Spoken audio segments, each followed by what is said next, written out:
Hello everyone, welcome back to your channel. This is advocate Navamita Sengupta. आज हम लोग बात करेंगे म्यूचुअल डिवोर्स के बारे में। म्यूचुअल डिवोर्स होता है जब दो पार्टी का कंसेंट हो, तब म्यूचुअल डिवोर्स उसको बताया जाता है। According to section 13B(1 and 2 में मेंशन किया गया है एंड स्पेशल मैरिज एक्ट में सेक्शन 28 में मेंशन किया गया है। एंड जब एक पार्टी राजी हो, दूसरा पार्टी राजी ना हो, that is called contested divorce. कोई भी एडवोकेट आपको एडवाइस नहीं करेगा म्यूचुअल डिवोर्स या कोई भी डिवोर्स के बारे में like to file it, but अगर दोनों पार्टी में बिल्कुल अंडरस्टैंडिंग ना हो और वो मेंटल पीस को, आपका काम का जगह मेंटल पीस, फैमिली इश्यूज़ में ज़्यादा इंटरफेरेंस दे रहा है आपका रिलेशनशिप, और अगर आपका बच्चा हो तो उसमें भी उसका ज़्यादा असर हो रहा है बच्चा में, तो it is definitely advisable and better to dissolve the marriage. So अगर वो कंसेंट से हो, मतलब दोनों पार्टी का कंसेंट से म्यूचुअल डिवोर्स हो, तो that takes a very less time and उसमें बहुत कॉम्प्लिकेशंस भी कम होता है एंड बहुत सिंपल प्रोसीड्योर्स होता है। तो मैं आपको डिवोर्स के बारे में एनकरेज तो नहीं करूँगी, पर आपको मैं सजेशन दे सकती हूँ। अगर रिलेशनशिप में ज़्यादा बिटरनेस आए and that affects you both mentally, physically and socially, then you can opt for this can be an option for that. बहुत जन होता है सिर्फ सेपरेशन में रहते हैं, मतलब अंडर वन रूफ नहीं रहते हैं and they do not give divorce to each other and they continue in that way for long term, but उसमें बहुत ज़्यादा बिटरनेस आता है और लीगल चीज़ों में दोनों का मतलब टाई अप रह जाता है। तो it is better to give divorce than being in separation throughout life. Mutual divorce में jurisdiction is an important point, जहाँ पे आपका जब केस फाइल करोगे, जॉइंट पिटीशन दोनों मिलके साइन करके आप फाइल करोगे, तब जुरिस्डिक्शन, कौन सा जुरिस्डिक्शन में फाइल करना है वो आपको देखना पड़ेगा। इसके लिए either address of the wife और द हस्बैंड और द लास्ट रेसिडेंशियल एड्रेस और द लास्ट सेपरेशन जहाँ से हुआ था उसका एड्रेस, नहीं तो शादी के बाद आप लोग जहाँ पे रहते थे, फर्स्ट जहाँ पे रहते थे उसका एड्रेस से भी फाइल हो सकता है, नहीं तो रजिस्ट्रेशन जो सर्टिफिकेट है उसमें जो एड्रेस है वो एड्रेस से भी आप केस को फाइल कर सकते हैं। The conditions for mutual divorce are both the parties should stay separately at least for 1 year. वो एक रूफ के अंदर भी अगर दो डिफरेंट रूम में कोई रहता है तो that is also called separation with no physical relationship. बहुत लोग का ये डाउट होता है लाइक अलग अलग एड्रेस ही होना चाहिए कि या नहीं, because many people do not have 2 addresses. So ये भी हो सकता है दोनों एक ही जगह में रह के भी हो सकता है, अगर आपके पास दूसरा जगह नहीं हो तो रहने के लिए।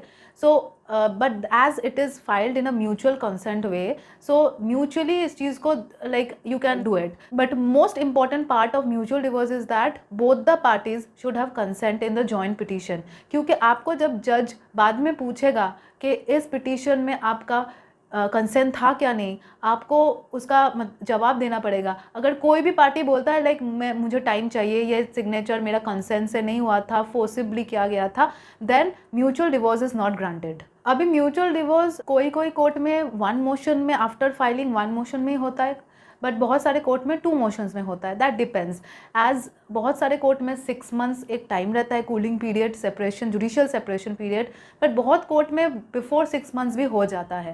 That depends state to state and according to the rules of the various state and court. अगर मैं आपको first motion and second motion हिसाब से समझाऊँ तो फर्स्ट मोशन में पिटीशन, जॉइंट पिटीशन फाइल किया जाता है, उसके बाद एक शॉर्ट हियरिंग होता है, जो हियरिंग में आपको आपका कंसेंट देना पड़ेगा, जहाँ पे आपका name, father's name, husband's names और wife's names, address, all the details should be incorporated, including the last separation period, last separated date, 1 year separation कब से शुरू हुआ है, बच्चा है तो उसका details, birth certificate of the baby, how many children you have, who is going to take care of them after divorce, maintenance हो तो कितना maintenance होगा, क्लेम मतलब मेंटेनेंस, 1 टाइम मेंटेनेंस हो तो वो भी मेंशन करना पड़ेगा पिटीशन में।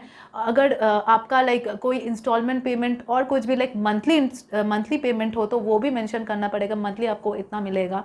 So everything should B incorporate in the draft. जैसे कि अगर बच्चा का कस्टडी माँ या बाप हाफ कर लेता है तो वो भी मेंशन किया जाता है। What ever means everything should be mentioned in a clear and proper way, ताकि जज देख के क्लियरली आपको आपके बारे में सब कुछ पता चले और उस हिसाब से आपको एफिडेविट करके आपको बोलना पड़ेगा like everything is, all the points are written आपका कंसेंट से, और इस हिसाब से आपका एफिडेविट भी होगा। तो ये फर्स्ट मोशन में ये सब डाला जाता है, taking your consent. Second motion में आपको पूछा जाएगा simple questions, last residing address क्या था, क्यों आप डिवोर्स चाहते हैं, is there any ground for reconciliation, and is this your final decision और नॉट, और do you want to take more time, because आपको अगर आप बोलेंगे मुझे और टाइम चाहिए तो कोर्ट से और एक डेट मिल जाता है। तो ये सब चीज़ सेकंड मोशन में कंप्लीट होता है, उसके बाद आपको certified copy of the divorce मिलता है। पर डिवोर्स का प्रोसीड्योर्स आफ्टर फाइलिंग आपको विद इन 18 मंथ्स कंप्लीट करना पड़ेगा, नहीं तो आपको रीफाइलिंग करना पड़ेगा। म्यूचुअल डिवोर्स में अगर आपका एलिमनी का कोई चीज़ हो तो लाइक अगर आप एलिमनी लेना चाहते हैं तो उसका डिटेल्स लाइक कैसे आप लेंगे, मतलब वो डिमांड ड्राफ्ट से वन टाइम एलिमनी लेंगे, क्या मंथली लेंगे आपका अकाउंट डिटेल्स में, क्या आप चेक लेंगे, सब आपको इनकॉर्पोरेट करना पड़ेगा, means in a clear way. अगर आपका मतलब कोई भी कन्फ्यूजन रहे चीज़ में, because that is very difficult, मतलब आफ्टर डिवोर्स आपको ये सब रिकवर करने के लिए, क्योंकि सब कुछ एक ही पिटीशन में 1 और 2 मोशन में कंप्लीट हो जाता है। अगर आपका कोई भी पॉइंट्स छूट जाए वो बाद में आपको प्रॉब्लम में डाल सकता है, तो इसलिए each and every point should be clear. पैसा का एक्सचेंज, ऑर्नामेंट्स का exchange before final hearing complete होना चाहिए, फर्नीचर्स का एक्सचेंज, सब कुछ, all the articles including stridhan articles, maintenance and even child का जो चीज़ें हैं, लाइक कहाँ स्कूल, कौन सा स्कूल में पढ़ेगा, कौन फीस शेयर करेगा, सब डिटेल्स किसके पास रहेगा, वीकेंड एक्सेस किसके पास रहेगा, विजिटेशन किसके पास रहेगा, everything should B mentioned in the joint petition. Money transactions जो होगा लास्ट में वो ज़रूर आप कोई भी ऐसा तरीके से लाइक कैश में तो नहीं होना चाहिए, that should be in your bank account, मतलब क्लियर प्रूफ रहना चाहिए एक्सचेंज ऑफ मनी दोनों पार्टी में कैसे हो रहा है। ये इसके लिए आप बैंक डिटेल्स का जो स्टेटमेंट है उस हिसाब से भी आप ले सकते हो, because that will be helpful in future आपके प्रूफ के लिए कितना पैसा आपको मिला है। अगर आपको नहीं मिलता तो उसका डिटेल्स भी आपको इन फ्यूचर के लिए ज़रूरत पड़ेगा। और अगर डिमांड ड्राफ्ट है या चेक है, that is also advisable but not cash.